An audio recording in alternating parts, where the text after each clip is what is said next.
Chapter 23. In the 7th year of Athaliah's reign, Jehoiada the priest decided to act. He got up his courage and made a pact with 5 army commanders: Azariah son of Jeroham, Ishmael son of Jehohanan, Azariah son of Obed, Maaseiah son of Adaiah, and Elishaphat son of Zichri. These men traveled secretly throughout Judah and summoned the Levites and clan leaders in Judah's towns to come to Jerusalem. They all gathered at the temple of God, where they made a covenant with Joash the young king. Jehoiada said to them, "The time has come for the king's son to reign. The Lord has promised that a descendant of David will be our king. This is what you must do. When the priests and Levites come on duty on the Sabbath, a third of them will serve as gatekeepers. Another third will go over to the royal palace, and the final third will be at the foundation gate. Everyone else should stay in the courtyards of the Lord's temple. Remember, only the priests and Levites on duty may enter the temple of the Lord, for they are set apart as holy. The rest of the people must obey the Lord's instructions and stay outside. You Levites, form a bodyguard for the king and keep your weapons in hand. Any unauthorized person who enters the temple must be killed.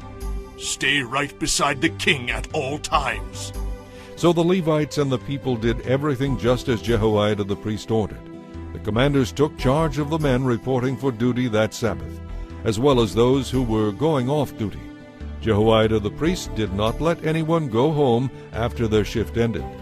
Then Jehoiada supplied the commanders with the spears and shields that had once belonged to King David and were stored in the temple of God. He stationed the guards around the king with their weapons ready. They formed a line from the south side of the temple around to the north side and all around the altar. Then Jehoiada and his sons brought out Joash the king's son and placed the crown on his head.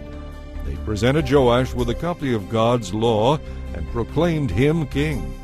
Then they anointed him, and everyone shouted, "Long live the king!" When Athaliah heard the noise of the people running and the shouts of praise to the king, she hurried to the Lord's temple to see what was happening. And she saw the newly crowned king standing in his place of authority by the pillar at the temple entrance. The officers and trumpeters were surrounding him, and people from all over the land were rejoicing and blowing trumpets. Singers with musical instruments were leading the people in a great celebration. When Athaliah saw all this, she tore her clothes in despair and shouted, "Treason! Treason!" Then Jehoiada the priest ordered the commanders who were in charge of the troops, "Take her out of the temple and kill anyone who tries to rescue her. Do not kill her here in the temple of the Lord."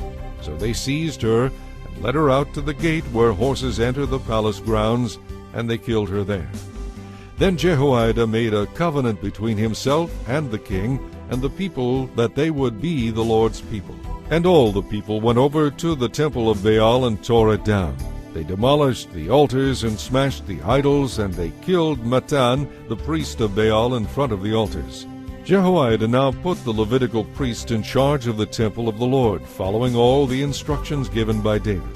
He also commanded them to present burnt offerings to the Lord as prescribed by the law of Moses, and to sing and rejoice as David had instructed. He stationed gatekeepers at the gates of the Lord's temple to keep those who were ceremonially unclean from entering. Then the commanders, nobles, rulers, and all the people escorted the king from the temple of the Lord. They went through the upper gate and into the palace, and they seated the king on the royal throne. So all the people of the land rejoiced, and the city was peaceful because Athaliah had been killed.